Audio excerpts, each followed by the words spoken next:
Evening time ఒక KBR పార్కులో పుట్టిన స్టోరీ ఇండస్ట్రీ హిట్ అయింది. మైండ్లో ఫిక్స్ అయితే బ్లైండ్గా వెళ్ళిపోతాం. దూకుడు మేకింగ్ ప్రాసెస్లోనే అర్థమైపోయింది ఈ సినిమా ఒక సెన్సేషన్ క్రియేట్ చేయబోతుంది. ఈ సినిమా నేనంటే ఎలాగోలా నమ్మా, నిన్ను హీరో అంటే ఎలా నమ్మేవరా, కలర్ క్యాలిక్యులేషన్ అంటే గ్రాఫిక్స్లో తీసేస్తారు అనుకున్నా. సో ఎలా ఎంఎస్ గారు కూడా ఉంటే బాగుంటుంది, నాకు చాలా ఇష్టం ఆయన అంటే. అప్పుడు ఈ షోరీల ఐడియా వచ్చింది. అది నేను గుజరాత్లో ఉండగా మహేష్ బాబుకి చెప్పాను. ఇది చుల్బులి సాంగ్ చూస్తున్నప్పుడు దగ్గర నవ్వాడు అసలు. ఎవరిని ట్రోల్ చేయాలన్నా, ఎవరి మీద మేము వేయాలన్నా వేసాడు మళ్ళీ వేసాడు అనేది మాత్రం డెఫినెట్గా మా ఫ్రెండ్ ఒక అతను ఉన్నారు, అతను మేనరిజం. మహేష్ బాబు జడ్జిమెంట్ ఫెంటాస్టిక్గా ఉంటుంది. చూసి ఈ సినిమా సెన్సేషన్ సార్ ఈ సినిమా అని చెప్పిన చెయ్యిలా గట్టిగా పట్టుకున్నారు. వితౌట్ మహేష్ బాబు దూకుడు అనేది లేదు. ఈవినింగ్ టైం ఒక కేబీఆర్ పార్కులో పుట్టిన స్టోరీ ఇండస్ట్రీ హిట్ అయ్యింది. అంటే ప్రతి డైరెక్టర్ కూడా సార్ ఏదైనా ఒక సినిమా హిట్ అవుతుందనే తీస్తారు, ఏదైనా ఒకటి పండాలనే రాస్తారు. బట్ దూకుడు విషయానికి వచ్చేసరికి మీ కెరీర్లో కానీ ఆయన కెరీర్లో కానీ ఇది స్పెషల్ సినిమా. అంటే నాకు బాగా గుర్తుంది సార్, కాలేజ్ డేస్లో నార్మల్ పీపుల్స్ కూడా ఆయన ఆ మాస్ స్టెప్స్ వేస్తున్న, డైలాగ్స్ చెప్తున్న ఒక పండగ వాతావరణం థియేటర్స్లో కూడా. సో ఇంత హ్యూజ్ కల్ట్ ఫాలోయింగ్ ఉంటుందని చెప్పేసి ఎక్స్పెక్ట్ చేశారా? రాసేటప్పుడు తెలిసిపోతుంది మనకి. ఫ్రాంక్గా చెప్పాలంటే, మోడెస్ట్గా కాకుండా జెన్యున్గా చెప్పాలంటే, నాకు దూకుడు మేకింగ్ ప్రాసెస్లోనే అర్థమైపోయింది ఈ సినిమా ఒక సెన్సేషన్ క్రియేట్ చేయబోతుంది ఈ సినిమా అని. ఆ విషయం బాబుతో కూడా చెప్పాను నేను చాలా సందర్భాల్లో. అదే నిజమైంది, నమ్మాను నేను ఆ ఫిల్మ్ని. నిజంగానే మీరు చెప్పినట్టు అప్పట్లో అంత పెద్ద రెవెన్యూ ఇండియాతో పాటు ఓవర్సీస్లో నబీన్ నిర్ణయని ప్రొడ్యూసర్, ఆయన డిస్ట్రిబ్యూటర్ ఆ సినిమాకి. ఆయన చెప్తారు అప్పట్లో రెంట్ ట్రాక్ లేదు, అంటే అప్పట్లో మిలియన్ అనేది లేదు కదా. సో అట్లాంటి టైంలో అది మిలియన్ ఫిల్మ్గా చెప్తారు, కానీ 2.4 మిలియన్ ఆ సినిమా చేసింది. ఆ సినిమా అది ఆయనే చెప్తారు.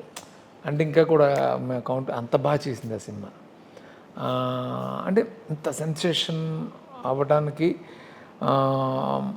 చాలా రీజన్స్ ఉన్నాయి. అందులో మెయిన్గా ఏంటంటే మహేష్ బాబుని ఆ ప్రాపర్ క్యారెక్టర్లో అన్ని షేడ్స్లో చూడడం నాకు పెద్ద రీజన్ అయింది. బట్ నేనైతే మేకింగ్ ప్రాసెస్లోనే డెఫినెట్గా సెన్సేషన్ అవుతుందని అనిపించింది నాకు. అదే నిజమైంది. అప్పట్లో మీకు దూకుడు విషయంలో మీరు ఫేస్ చేసిన ఛాలెంజెస్ ఏంటి సార్? ఆ ఛాలెంజెస్ లేవు ఆ సినిమాకి. కారణం ఏంటంటే ప్రతిరోజు ఎంజాయ్ చేశాను ఆ సినిమాని. దానికి రీజన్ మహేష్ బాబు ఇచ్చిన ఫ్రీడమ్. ఆ ఫ్రీడమ్ని ఎంజాయ్ చేస్తూ అందరం, నేను కానీ మహేష్ బాబు కానీ అందరం, ఆ ప్రొడ్యూసర్స్ కానీ అందరం ఎంజాయ్ చేస్తూనే చేసాం. అలా అదే ట్రాన్స్ఫార్మ్ అయింది థియేటర్లో. ముఖ్యంగా డైలాగ్స్ గురించి మాట్లాడుకోవాలి. సో ఆ డైలాగ్స్ కూడా మీరు దానికి పడ్డ హార్డ్ వర్క్ కానీ లేకపోతే దానికి డెఫినెట్గా అంటే నేను డైలాగ్స్కి చాలా ఇంపార్టెన్స్ ఇస్తాను, ఆ టైమింగ్కి చాలా ఇంపార్టెన్స్ ఇస్తాను. సో మహేష్ బాబుకి నాకు టైమింగ్ బాగా సింక్ అయిపోయింది. అంటే నేను వేవ్ లెంత్ బాగా కుదరటం వల్ల సో నన్ను ఈజీగా పట్టుకున్నాడు తను. నాకు బాగా గుర్తు, ఇస్తాన్బుల్ సీన్స్ అన్ని ముందే రాసి తనకి రీడింగ్ ఇచ్చి ఫస్ట్ షెడ్యూల్ అక్కడ ఇస్తాంబుల్లో చేసినప్పుడు ఒక పర్టికులర్ సీన్ నాకు ఎప్పుడు కొంచెం షూట్ ముందు రాయటం అలవాటు. రేపు షూట్ అనగా వాళ్ళ బ్లూ మాస్క్లో రాస్తున్నప్పుడు ఓ డైలాగ్ రాశాను, మైండ్లో ఫిక్స్ అయితే బ్లైండ్గా వెళ్ళిపోతాను విన్నాను. అది ఫస్ట్ మహేష్ బాబుకి చెప్పాను డైలాగ్ ఎలా ఉందని, ఏమన్నా ఏంటి ఫోర్స్డ్గా ఉందా బాగుందా అని ఒక ఫీడ్బ్యాక్ తీసుకోవడం కోసం చెప్పినప్పుడు అదిరిపోయిందండి డైలాగ్. అంటే మొత్తం సీన్ వినిపించాను. సోను సూద్కి ఇద్దరికి కాన్ఫంటేషన్ ఫోన్లో ఉంటుంది కదా, సో ఆ సీన్. సో అది నాకు ఒక ఎనర్జీ ఇచ్చింది. ఇంకా అక్కడి నుంచి చాలా డైలాగులు ప్రతి దాంట్లోనూ పడాలి. అంటే సెటైర్ అవ్వచ్చు, హీరోయిక్ డైలాగ్, వన్ లైన్ అవ్వచ్చు, ఏదైనా సరే ఆ డైలాగ్స్ అదిరిపోవాలని అనుకోవడానికి రీజన్ ఏంటంటే మహేష్ బాబు అంత బాగా డెలివరీ చేస్తున్నాడు. సో నాకు ఇంకా ఎనర్జీ వస్తూ ఉంది ఇంకా రాయడానికి. సో బేసిక్గా చాలామంది డైరెక్టర్స్ చెప్తారు స్క్రిప్ట్లో ఇన్వాల్వ్ అవ్వరు, చెప్పింది చెప్పినట్టు చేస్తారు అని. బట్ ఇవన్నీ పక్కన పెట్టేస్తే ఇస్ పర్సనల్గా కానీ లేదా ఒక సూపర్ స్టార్ అని కానీ మహేష్ బాబు గారిలో మీకు నచ్చే పాయింట్స్ ఏంటి సార్? ఒక 3 గుడ్ క్వాలిటీస్ ఏమన్నా చెప్పాలి అని అంటే ఏం చెప్తారు? మహేష్ బాబులో 3 క్వాలిటీస్ చెప్పాలంటే, ఒక డైరెక్టర్గా చెప్పాలంటే డైరెక్టర్స్ డిలైట్. నేనే కదా, అంత ఎవ్రీ డైరెక్టర్ చెప్తారు, ఎందుకంటే ఇంక అంత సపోర్ట్గా ఉంటాడు. Number 2, as a person is very humorous, very humble. తను ఛాన్స్ ఇచ్చిన డైరెక్టర్ని కూడా సార్ అని పిలుస్తాడు. అది అతను గొప్పతనం. మహేష్ బాబు సార్ని పిలుస్తాడు. తను ఛాన్స్ ఇచ్చిన డైరెక్టర్, కొత్త డైరెక్టర్ అయినా సరే అది. అండ్ తనుంటే అసలు స్ట్రెస్ ఉండదు, సరదాగానే ఉంటుంది తప్ప తను బేసిక్గా చాలా మంచి హ్యూమన్ ఇవన్నిటితో పాటు. ఇంటర్వెల్ సీన్ గురించి మాట్లాడుకుంటే సార్, ముఖ్యంగా డైలాగ్ టైమింగ్, మహేష్ బాబు గారు చెప్పే డైలాగ్ అసలు ఎప్పుడో చూశాను సార్, నాకు ఇప్పటికీ నోటెడ్గా ఉంటాయి. అంటే కొన్ని డైలాగ్స్ సో బేసిక్గా నోటెడ్గా ఉండవు, బట్ అలా అనగానే ఆయన అభియో సాలే, నేను వచ్చింది నీ తమ్ముడిని అప్పచెప్పడానికి కాదు, నీ తీసుకుపోనీకి, ఇదంతా in the span of 5 years, this just track my record, this is all time my record అని చెప్పి, ఏంట్రా నీ ధైర్యం అనగానే మళ్ళీ ఏదో కౌంటర్ వేసి, నాలాంటి సీన్లోకి ఎంటర్ అయినప్పుడు ఒళ్ళు దగ్గర పెట్టుకుని ఉండాలి, నాకు ఒక్క నిమిషం టైం ఇస్తే ఆలోచిస్తా, 2 నిమిషాలు టైం ఇస్తే యాక్షన్లో దిగుతా, 3 నిమిషాలు టైం ఇస్తే ముగించేస్తా అనగానే ఫైట్ స్టార్ట్ అవుతుంది. సో మీరు అన్నట్టు ఒక డైలాగ్ కూడా ఆ టైమింగ్ అనేది ఎలా సార్, అసలు ఎలా క్రియేట్ చేస్తారు అసలు? ఇందాక మీరు అడిగిన క్వశ్చన్ అంటే ఆ కాన్ఫిడెన్స్ ఉందా మీకు, ఎందుకు ఇంత అవుతుందని ఊహించారంటే ఆల్ టైమ్ రికార్డ్ అనే డైలాగ్ పెట్టడానికి రీజన్ కూడా ఆ కాన్ఫిడెన్సే. ఓ, మనం ఒక డైరెక్టర్గా, ఒక రైటర్గా ఉన్నప్పుడు మనది ఫెంటాస్టిక్గా డెలివరీ చేసి ఒక యాక్టర్ దొరికినప్పుడు మనకి విపరీతమైన ఎనర్జీ అది. సో అవి అన్నీ రాయించడం అదంతా, అది అందుకే చెప్తాను, అది మహేష్ బాబుని ఏదో పొగడాలని కాదు, నిజంగా తన పడ్డ కష్టం, అలాగే తను నాకు ఇచ్చిన ఎంకరేజ్మెంట్, నా మీద పెట్టిన నమ్మకం వల్లే దూకుడు వచ్చింది, అలాగే పాసిబుల్ అయింది. అసలు కష్టం ఏ క్షణం ఫీల్ అవ్వలేదు, ఎంజాయ్ చేసాం, ప్రతి క్షణం ఎంజాయ్ చేస్తూ చేసాం. సార్ మీకు కామెడీ రాయటం ఈజీ సార్, బట్ అలానే మాకు అనిపిస్తుంది, కానీ ఒక పంచ్ రాసి దాన్ని జనాల్లోకి తీసుకెళ్ళి ఆ పంచ్కి మేము రియాక్ట్ అయ్యి మేము నవ్వాలి అని అంటే అది ఎంత కష్టమో మీకు తెలుసు. సో ముఖ్యంగా దూకుల్లో అలాంటి పంచ్ డైలాగ్స్ చాలా ఉన్నాయి ఇప్పటికీ సోషల్ మీడియాలో. సో ఎవరిని ట్రోల్ చేయాలన్నా, ఎవరి మీద మేము వేయాలన్నా వేసాడు మళ్ళీ వేసాడు. సో ఎలా సార్, ఎలా వచ్చినాయి సార్? అంటే బేసిక్గా మీ సర్కిల్లో ఎవరైనా రియల్గా యాక్చువల్గా మళ్ళీ వేసాడు అనేది మాత్రం డెఫినెట్గా మా ఫ్రెండ్ ఒక అతను ఉన్నారు, ఆయన అతను కొంచెం అతను మ్యానరిజం అది, నా close friend, long time friend, అది నేను అక్కడ అడాప్ట్ చేశాను. అతను అలా అంటూ ఉంటాడు, అది మహేష్ బాబు చాలా బాగా చెప్పాడు, నాకంటే బాగా చెప్పాడు. సో అది అలా అది ఇప్పటికీ మాట్లాడుతుంటాడు. సార్ డైరెక్టర్గా మీకు ఒక విజన్ ఉంటుంది, దాన్ని తీసుకెళ్ళి హీరోకి సార్ ఇది అని చెప్పినప్పుడు సో మీకు ఒక స్టైల్ ఉంటుంది, మీరు ఒకటి ఎక్స్పెక్ట్ చేస్తారు, అండ్ మహేష్ బాబు గారి దగ్గరికి వచ్చేసరికి అది వేరేలా మారిపోద్ది. సో అలా దూకుల్లో ఏమన్నా ఆయన కొంచెం ఇదయ్యి నేను ఇలా చేస్తాను, అలా చేస్తాను, ఇలా చేస్తే బాగుంటుంది, అలా చెప్తాను, ఏమన్నా డిస్కషన్? అసలు అది గొప్పతనం, అసలు అంత పెద్ద స్టార్ నేనేం చెప్తే అది, ఎలా చెప్తే అలాగా, నాకంటే బెటర్గా చేసిన సందర్భాలు చాలా. అంటే ఫ్రాంక్గా చెప్పాలంటే కొన్ని మాడ్యులేషన్స్, కొన్ని ఇవన్నీ నాకు గ్రిప్ ఉంటుంది కదా, సో చాలా తక్కువ సందర్భాలు అనిపిస్తుంది మనం చెప్పినట్టు వచ్చింది లేకపోతే అనేది. బట్ ఆ సినిమాలో చాలా ప్రతి డైలాగు తను చెప్తుంటే చాలా బాగా చెప్పాడు అని అనిపించేది నాకు. సో అట్లా జరిగింది అదంతా కూడా. ఈ స్క్రిప్ట్ రాసేటప్పుడు మీ మైండ్లో మహేష్ బాబు గారే ఉన్నారా, లేకపోతే కొన్ని ప్రాజెక్ట్స్కి ఒక స్టోరీ రాసుకుని వేరే వేరే హీరోల దగ్గరికి వెళ్ళి ఆ తర్వాత రాసుంది కాబట్టి మహేష్ బాబుని దృష్టిలో పెట్టుకునే చేసిన కథ ఇది? మీరే చెప్పారు అనుకుంటా, లేకపోతే ఎక్కడో విన్నాను నేను. సో ఈ సినిమాలో ప్రకాష్ రాజ్ గారి క్యారెక్టర్కి ముందు వేరే వాళ్ళని కూడా అనుకోవటం, శ్రీహరి గారు నాకు బాగా క్లోజ్ కదా, నేను శ్రీహరి గారిని చేద్దామని అనుకున్నాను.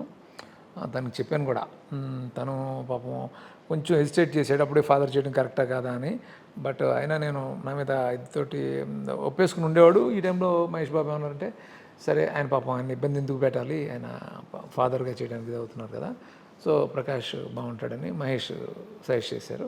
ఓకే, అప్పుడు ఒక ప్రకాష్ రాజు కరెక్ట్గా అనుకున్నాం, ఆయన ఫెంటాస్టిక్గా చేశారు. సరే ఎన్ని రోజులు? ఆల్మోస్ట్ 140 days చేసాం. అందులో మీరు నమ్మరు 42 days టాకీ, అంతే ఎంటైర్ టాకీ. ఆ సినిమాలో టాకీ చాలా ఎక్కువ ఉంటుంది. 42 daysలో టాకీ తీసాం, రెస్ట్ అంతా కూడా యాక్షన్ అండ్ సాంగ్స్. దూకుడు, ఇస్తాన్బుల్, సో ఇందాక మీరు మాట్లాడినట్టు చాలా డైలీ నేను ఎంజాయ్ చేశాను అని చెప్పారు. అండ్ ముఖ్యంగా ఇస్తాన్బుల్ అంటే సరదాగా చాలా సిచ్యువేషన్స్ స్క్రీన్ మీద మేము చూసాం, కానీ స్క్రీన్ బ్యాక్ సైడ్ మీరున్నారు ఆయనతో. ఇస్తాన్బుల్ షెడ్యూల్ ఎన్ని రోజులు సార్? ఒక్క షెడ్యూలే ఐ థింక్ 15 days చేసాం ఇస్తాన్బుల్లో. మేము ఏంటంటే అక్కడ ఇస్తాన్బుల్లో విపరీతమైన ట్రాఫిక్, అప్పట్లోనే చెప్పారు ఎన్నో 70 lakhs కార్స్ ఎన్నో ఉంటాయి ఆ ఊర్లో. అంటే ట్రాఫిక్ ఎలా ఉంటుందంటే మమ్మల్ని ఎలా పెట్టారంటే మా షూటింగ్ లొకేషన్స్ అన్నీ వచ్చి గలాట బ్రిడ్జ్ ఆ సరౌండింగ్ ఉంది. అక్కడ అతని పేరు ఎలాన్ ఐ థింక్, అతను కోఆర్డినేటర్ అక్కడ లైన్ ప్రొడ్యూసర్. మమ్మల్ని ఏమో వేరే సైడ్ పెట్టాడు. సో రోజు ప్యాకప్ చేసిన తర్వాత లొకేషన్లో ప్యాకప్ చేసిన తర్వాత హోటల్కి రావడానికి 5 hours పట్టేది. 5 గంటల 5 గంటలు పట్టేది. అంటే అసలు ఇంకా బంపర్ టు బంపర్ అంటారు కదా, అంతే కదలదు అసలు ట్రాఫిక్. 1 or 2 days చూసిన తర్వాత బాబు నాకు ఒక ఐడియా ఇచ్చి, ఇలా అయితే మనం చాలా లేట్ అయిపోతాం సార్, మనం పని చేద్దామని చెప్పి అక్కడి నుంచి ట్రామ్స్లోను లోకల్ ట్రైన్స్లోను అలా వచ్చేస్తే 1 hourలో వచ్చేసేవాళ్ళం. ఓహో. అలా వచ్చేవాళ్ళం ఇద్దరం. సో మీరిద్దరే మీ ఇద్దరం సరదాగా మాట్లాడుకుంటూ అలా వచ్చేవాళ్ళం మీ ఇద్దరం. ఓకే. సో అలా జరిగింది. ఆ తర్వాత అక్కడ మేము ఉన్నప్పుడు ఏమైందంటే మేము 36th floorలో ఉన్నాం. అక్కడ ఎర్త్క్వేక్ వచ్చింది ఇస్తాన్బుల్లో. ఏంటి sir? Earthquake. Okay okay. Earthquake భూకంపం అదే సార్ అర్థం వచ్చింది. వచ్చినప్పుడు 36th floor నేను పడుకున్నాను, ఏదో తిరుగుతుంది. తిరుగుతుంది ఏంటి అని అందరూ సౌండ్స్ వినబడుతున్నాయి, సౌండ్స్ విపరీతంగా వినబడుతున్నాయి. అందరూ బయటకు వచ్చేసారు. అందరూ బాబు నేను అందరూ ఒకే ఫ్లోర్లో ఉన్నాం. అందరం బయటకు వచ్చి అందరూ సమంత అందరూ బయటకు వచ్చి భయపడతారు కదా ఎర్త్క్వేక్ వచ్చిందని. 36th floor అంటే మాత్రం నెక్స్ట్ ఇయర్ పెద్ద డిజాస్టర్ కదా, తర్వాత పెద్ద డిజాస్టర్ జరిగింది అక్కడ. సో అదొకటి ఎక్స్పీరియన్స్. అట్లాగే ఒక హ్యూమన్ బాంబ్ బ్లాస్ట్ జరిగింది మాకు. మీరు అక్కడ ఉన్నప్పుడే? నేను అక్కడ ఉన్నప్పుడే సమంత తనకు షూట్ లేదంటే ఏదో షాపింగ్ చేసుకుంటా అంటే వెళ్ళమన్నాను నేను. అమ్మాయి వెళ్ళి మళ్ళీ ఇమీడియట్గా ఫోన్ వచ్చింది. అమ్మాయి ఏదో భయపడిపోతూ ఫోన్ చేస్తే ఏంటంటే ఆ అమ్మాయి కళ్ళ ముందే ఒక 100 feetలోనే ఎక్కడ ఉన్నట్టు నాకు ఆ అమ్మాయి చెప్పింది, దగ్గరలోనే ఒక హ్యూమన్ బాంబ్ బ్లాస్ట్ జరిగింది అక్కడ. Oh my God. అదొకటి జరిగింది. లాస్ట్ డే అన్నిటికంటే పెద్ద ఇదేంటంటే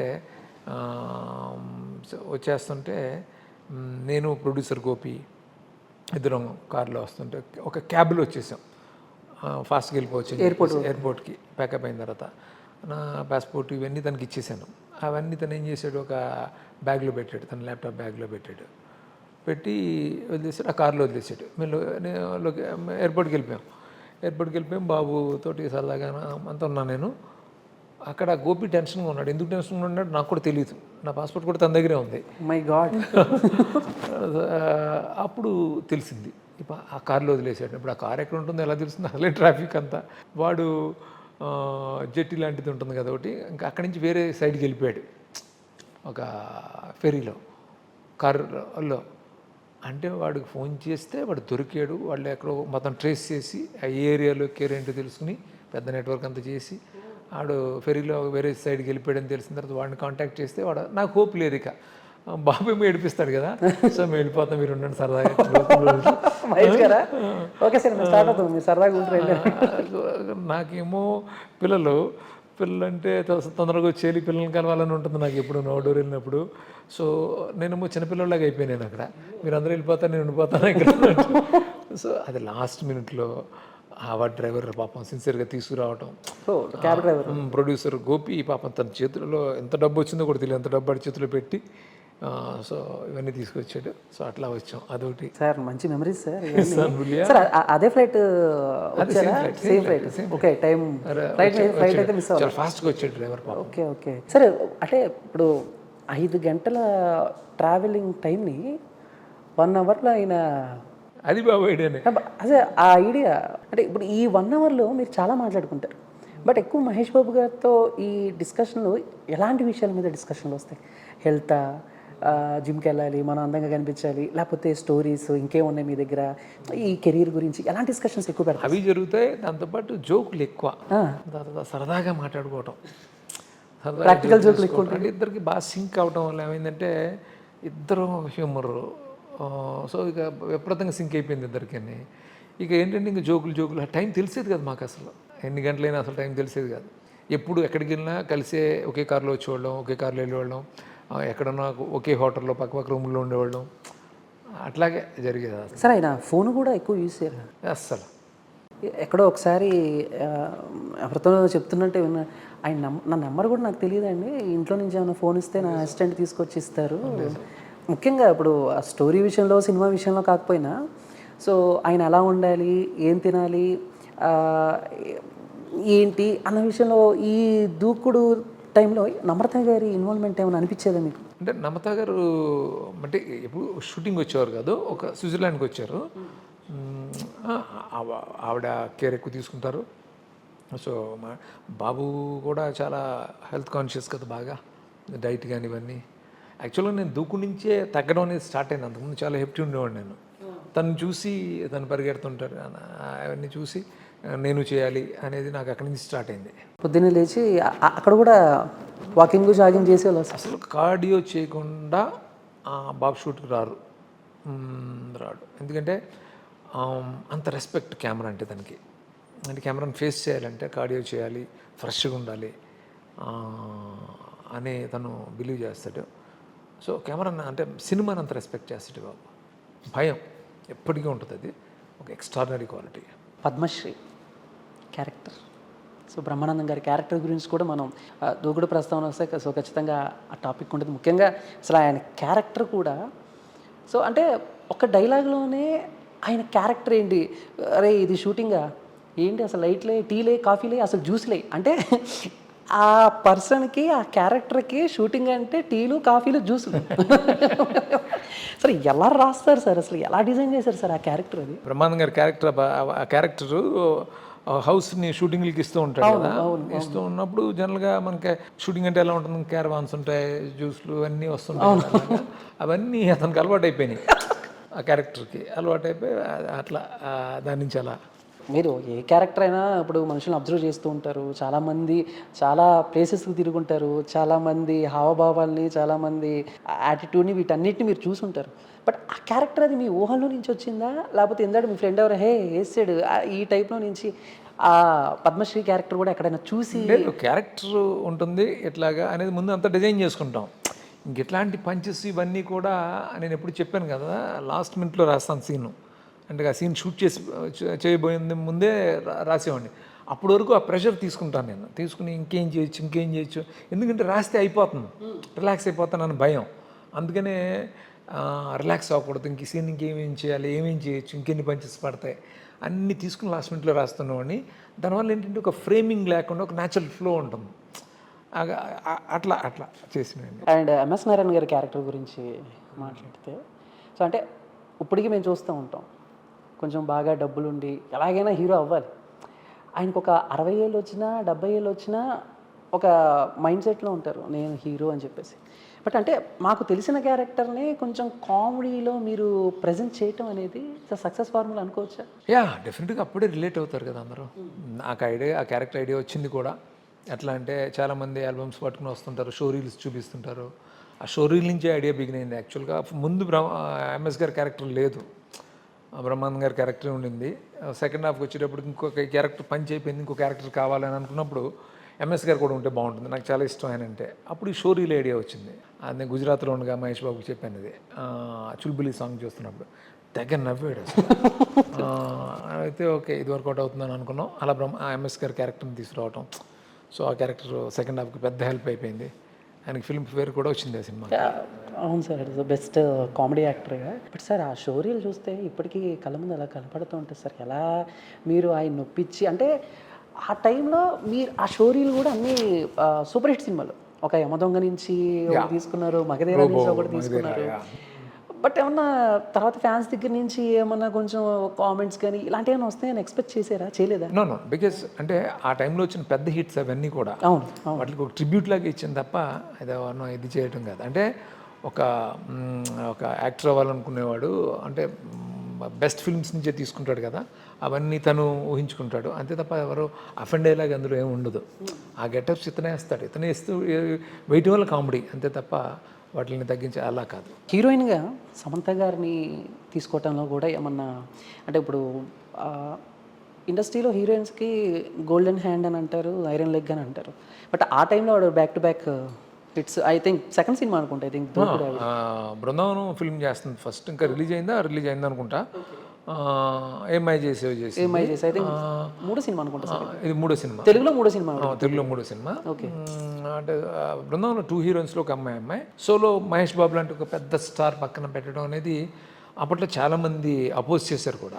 బట్ నేనేంటంటే ఫ్రెష్ అవుతుందని అనిపించింది, ఏమై చేసేలో బాగుంది, ఈ అమ్మాయిని పెడితే బాగుంటుంది అని అనుకున్నాను. మంజులా గారు రికమెండ్ చేశారు. మంజుల గారు మంజులా గారు రికమెండ్ చేశారు. అదే చెప్తున్నాను కదా, మహేష్ బాబు గొప్పతనం కూడా. అంటే నేను అనుకుంటే సరిపోదు కదా, తను యాక్సెప్ట్ చేయాలి కదా, తను యాక్సెప్ట్ చేయటం. అట్లాగా సమంత ఆ సినిమాకి వచ్చింది, బాగా చేసింది. బట్ అంటే అప్పట్లో ఆ డైలాగ్స్ కూడా, ఆవిడకి చెప్పిన డైలాగ్స్ కూడా, నీ కలర్ ఏంటి నా కలర్ ఏంటి, నేను ఉంచుంటే ఫస్ట్ ఫ్లోర్ ఇలా చూస్తున్నావు, నేను నీకు లైన్ వేస్తున్నాను ఏదో పెట్టమోహం వేసుకుని అని చెప్పి ఆవిడకి అది కన్వే చేసినప్పుడు అగ్రీ చేశారా? Sportive she's, sportive. తను చాలా ఎంజాయ్ చేసి, తను కూడా సీన్స్ అన్ని ఎంజాయ్ చేసి. బట్ చూసిన తర్వాత కూడా అంటే కొంచెం అప్పట్లో అంటే ఇప్పుడంటే సినిమాల మీద అవగాహన పెరిగి ఓకే ఇది సినిమా అన్న ఇదిలో ఉన్నారు సార్.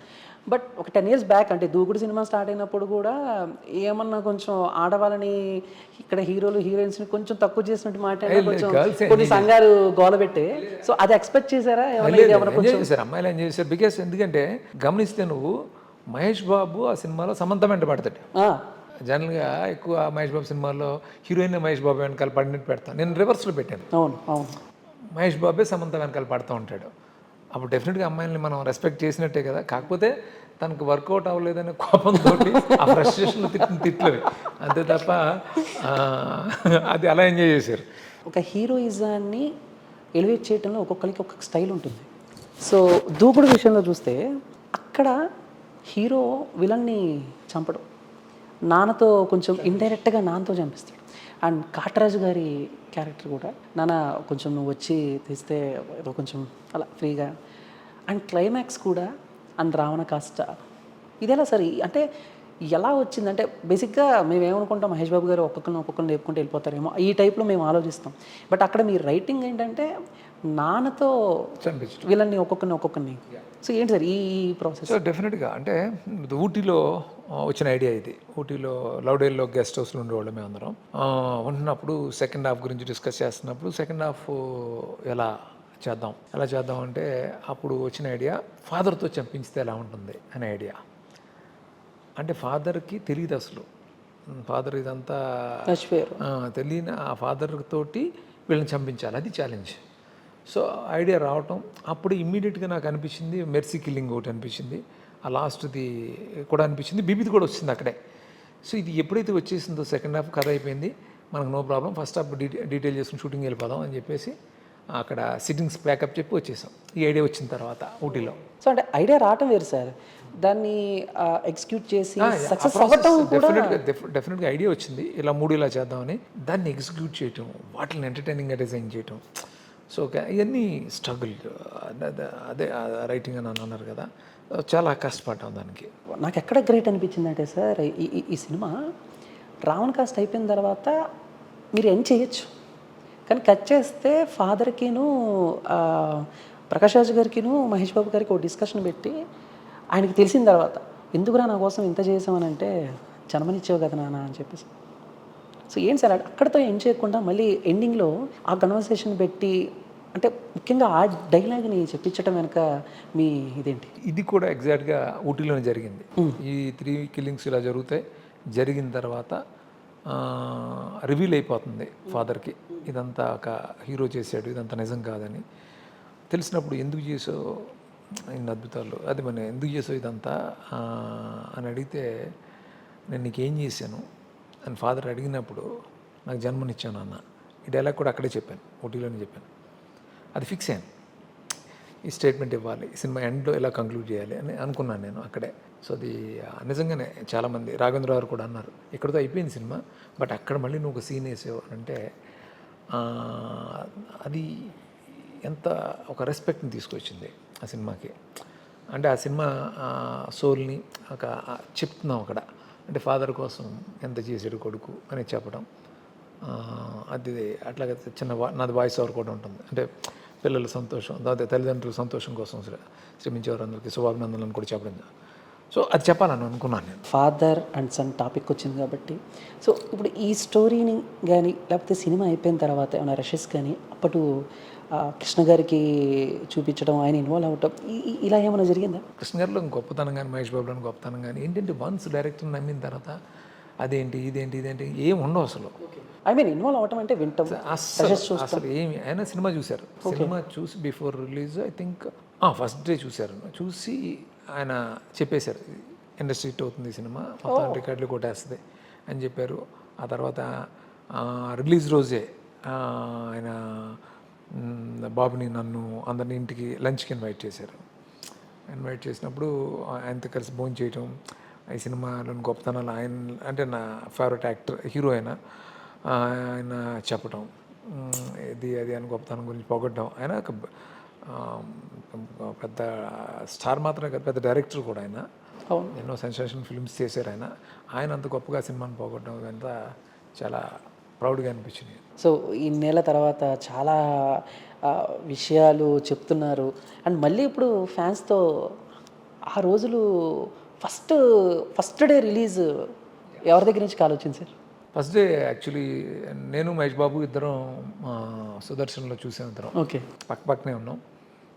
ఆ రెస్పాన్స్ మహేష్ బాబు జడ్జిమెంట్ ఫెంటాస్టిక్గా ఉంటుంది. చూసి ఈ సినిమా సెన్సేషన్ సార్ ఈ సినిమా అని చెప్పిన చెయ్యిలా గట్టిగా పట్టుకున్నారు. అది నాకు బాగా గుర్తు.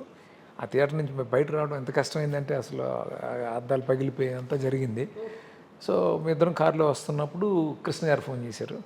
కృష్ణ గారు ఫోన్ చేసి బాబుతో మాట్లాడడం, తర్వాత మళ్ళీ నాతో మాట్లాడడం, ఇదంతా జరిగింది. సో అప్రిషియేషన్ ఇదంతా నాకు అక్కడి నుంచి కంటిన్యూస్గా ఎన్నో పార్టీలు ఎన్నో జరిగినాయి. అంటే అలా ఆ రోజు ఆ సినిమా అంతా అంతే ఒక సెలబ్రేషన్. సెలబ్రేషన్ సరే ఒకసారి మళ్ళీ దూకుడు గురించి మాట్లాడితే క్యారెక్టర్స్ అంటే నాన్న ఎమోషన్, ఇక్కడ చూస్తేనేమో ఈ పోలీస్ క్యారెక్టర్, మధ్యలో చూస్తేనేమో ఈ కొంతమందితో ఈ కామెడీ ట్రాక్, అంటే 3 లైన్స్ని ఒకేసారి మీరు చూపించారు. సో రైటింగ్లో కూడా చాలా ఛాలెంజెస్ ఉంటే చాలా కష్టపడతారు. బట్ ఈ టైంలో ఎక్కడైనా స్టక్ అయిపోయారా ఈ క్యారెక్టర్ని? మల్టీ లేయర్డ్ ఫిల్మ్ దూకుడు. ఎస్ సో అన్ని క్యారెక్టర్స్ని అన్ని లేయర్స్ని బ్లెండ్ చేసి చేయటం screen play really very tough. అందుకే ఆ సినిమాకి అంత రిజల్ట్ వచ్చింది. నాకు చెప్తున్నాను కదా, నాకు అన్నిటికంటే నాకు ఒక సినిమా, ఒక మంచి సినిమా నేను చేయాలని అంటే నాకు కావాల్సింది బడ్జెట్లు ఇవేవిది కాదు, ఫ్రీడమ్ కావాలి నాకు. ఆ ఫ్రీడమ్ బాబు నాకు ఇవ్వటం వల్ల నాకు ఏది కష్టం అనిపించలేదు. ఎందుకంటే కాన్స్టెంట్గా ఆలోచిస్తూనే ఉండేవాడిని. ఇప్పుడు మనం రకరకాల ఐడియాలు రావాలంటే ఎలా, మళ్ళీ ఒప్పుకుంటారో ఒప్పుకోరో, ఎందుకు ఇది ఓకే అయిపోయింది కదా, ఇలా వెళ్ళిపోవచ్చు కదా, అది లేదు. ఇంకా బెటర్మెంట్ చేయొచ్చు, నన్ను ఆపడు అనేది ఉంటుంది కదా. సో దానివల్ల అలా వచ్చింది ఆ ఫిల్మ్. సార్ అంటే ఇప్పుడు ఇందాక మీరు మహేష్ బాబు గారి గురించి చెప్పారు, ఆయనతో క్వాలిటీస్ అయినా చెప్పారు. బట్ అంటే మనతో పక్కనే కూర్చున్న వ్యక్తి ఆఫ్ కెమెరా ఒకలాగా, అండ్ ఆన్ కెమెరా వెళ్ళంగానే, కెమెరా పెట్టంగానే మహేష్ బాబు గారు కెమెరా ముందుకు రాగానే ఏదైనా ఒక విషయంలో సర్ప్రైజ్ అయ్యారా? అంటే పర్టికులర్గా ఆ మూమెంట్లో షూటింగ్ టైంలో చాలా సందర్భాల్లో పర్టికులర్గా మీరు ఇందాక చెప్పారే ఆ లాస్ట్ సీన్ ఉంటుంది కదా, నాకు జన్మనిచ్చాను అన్న సీను, తను ఎమోటైజ్ చేసిన విధానం అంటే చాలా తక్కువ టైంలో క్విక్గా చేసాము సీన్ ఎక్స్ప్లెయిన్ చేసి, ఇది బాబు అంటే నేను ఎప్పుడు కూడా ఈరోజు ఈ సీను అని ముందు రోజు చెప్పింది అలా చేసింది లేదు. ఇంకా అది ఫాస్ట్గా చేస్తున్నాం రీచ్ అవ్వాలని ఈ సీన్ చేసేద్దాం అనుకున్నాను. టక్కన తనకు చెప్పడం, ఇమ్మీడియట్గా కొంచెం ప్రిపేర్ అవడం, తన ఇదిలో ప్రిపేర్ వచ్చి చేసినప్పుడు తను ఎమోట్ చేసిన విధానం నిజంగా చాలా షాకింగ్గా భలే అనిపించింది, ఫెంటాస్టిక్ అని అనిపించింది. అట్లా చాలా సందర్భాల్లో తన రన్నింగ్ చేసే విధానం కానీ ఎక్కడైనా సరే చాలా బాగా, చాలా సందర్భాల్లో నేను చెప్పింది మళ్ళీ ఇస్తాడు అనేది నా ఫ్రెండ్ ఎలా చెప్తాడో ఎగ్జాక్ట్గా తను చేసి నేను చెప్పినప్పుడు యాసిడ్ దింగ్ చేయడం కానీ, నా మాడ్యులేషన్స్ అన్ని పట్టుకోవడం కానీ చాలా సార్లు నన్ను సర్ప్రైజ్ చేసాడు. చాలా విషయాలు మనం మాట్లాడుకున్నాం, క్యారెక్టర్స్ గురించి, దాని గురించి.